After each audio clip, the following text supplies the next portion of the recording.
Hey guys, it's Julian, and today I'm going to be talking to you about how to master in Ableton. We're going to be talking about how to quickly master a track, get it to a nice, professional, quality sounding track, and get it ready to, play in your sets, or even, just have a nice master track for yourself.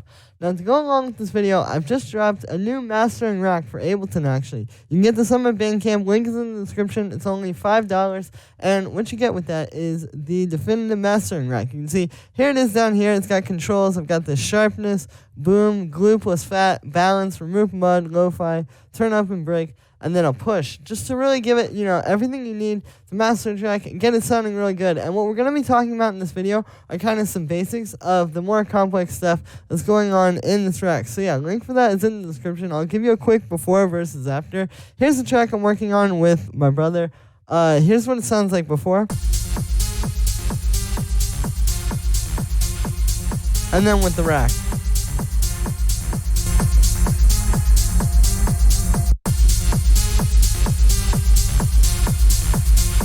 So you can hear what that's doing to make it sound really professional and full. And yeah, so link for that is in the description. And let's talk about mastering now. So what we're going to be doing today, like I said, is some pretty simple mastering. I'm going to get 4 devices. We're going to get EQ8. We're going to get a saturator. We're going to get a compressor. And then we're going to get a limiter. And so the first thing I'm going to do here is we're going to take the EQ8 and I'm going to do a little bit of a low-end boost and then a little bit of a high-end boost. And then a very slight low mid-range cut. Like something like that, and then we'll tighten up the key a lot. So what we're doing here, and then we're also going to turn the gain down a little because this tends to turn it up. So what we're doing here is we're just kind of focusing the track. We're bringing up the low end and the high end, kind of like the two main things that you want to be the loudest in a track like this. And then we're also cutting the low mid-range to kind of like clean that out. And you can hear what this does. So here's before this.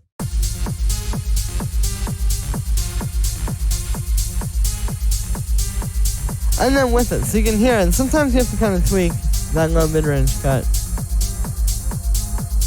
But you can hear what it does to really kind of fill out the track. Like I said, it really focuses it.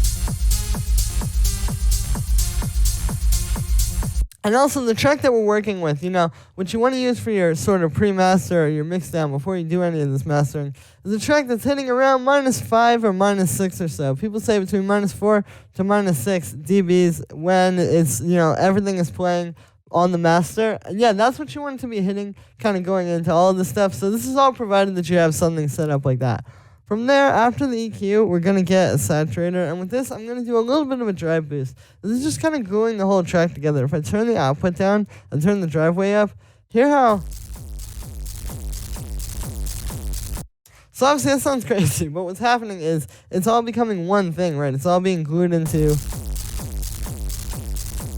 one thing. So that's what we're doing, just on a much smaller scale. What we're doing is we're going to tie everything together by kind of giving it the same saturation and kind of pushing things together. Like the kick and bass are going to be a little bit closer together now. The hi-hat's going to sound a little bit more like together and kind of even in texture. It's just going to help to really glue the whole track together. So here's what this is going to sound like. I'll put the drive up to +4 and then the output down -2. Here's before this, and then I'll turn it on.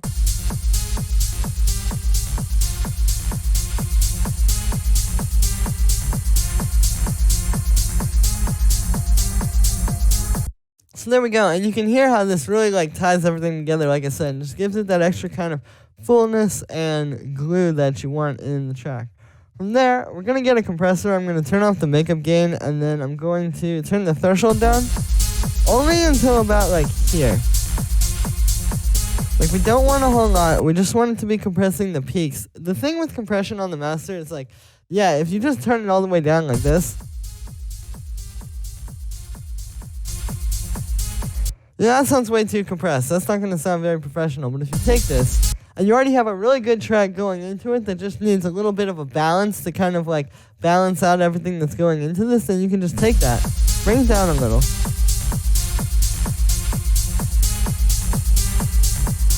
And there you go. And so the purpose of the compressor is not to flatten the track out, it's to balance it. It's to bring up everything that might be a little bit too quiet or maybe not even with every other element, and just kind of put it all in the same space a little bit more. So that's what we're doing. We're not going to, super glue this or anything like that. We're just kind of bringing the threshold down a little. And then I'm also going to turn the attack up a bit.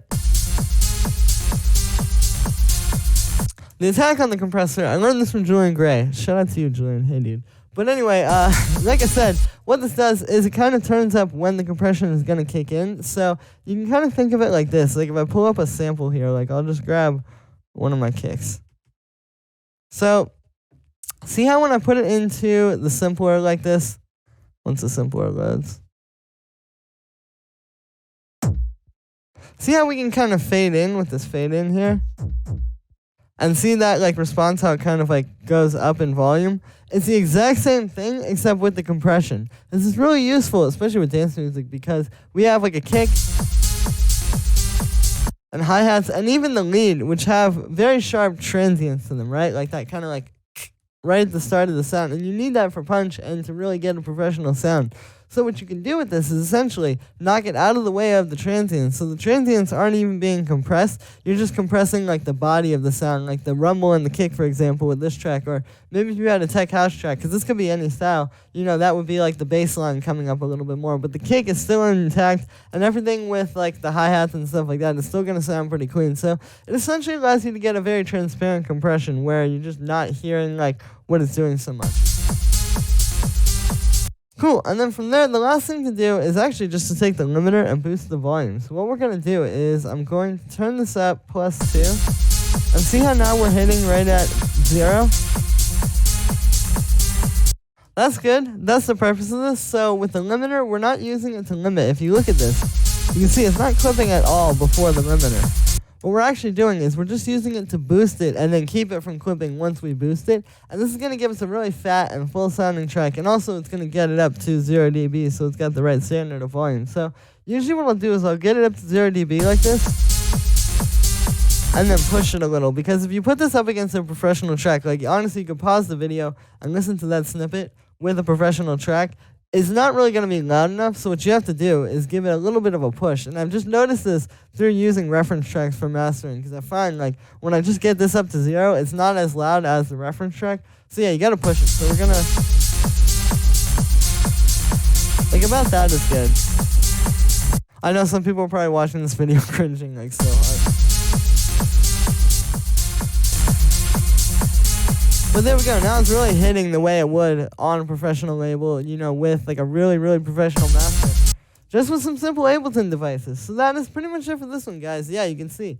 Very simple to master a track this way. And you can honestly get this, you know, pretty good. I've used this for almost all my releases where I've mastered it myself. Like, even on pretty professional labels, this still works. If you have a really, really great and beautiful track going into this stuff is just going to make it kind of more like, you know, listenable, versus like if you have a track that isn't that good, then you master it this way, yeah, then you don't have a good track because you didn't have a good track before this mastering. But if you have a really solid track going into the stuff, it's going to sound awesome. You really don't need a whole lot more. But yeah, if you want to get that mastering rack I was talking about in the beginning, link to that is in the description. Like I said, it's got all this stuff and then a little bit more, you know, just to give it kind of some extra stuff, a little bit of extra detail that you can't get just with this simple process here. Like I said, link to that is in the description on my Bandcamp. And yeah, thank you so much, everybody, and I will see you tomorrow with another video.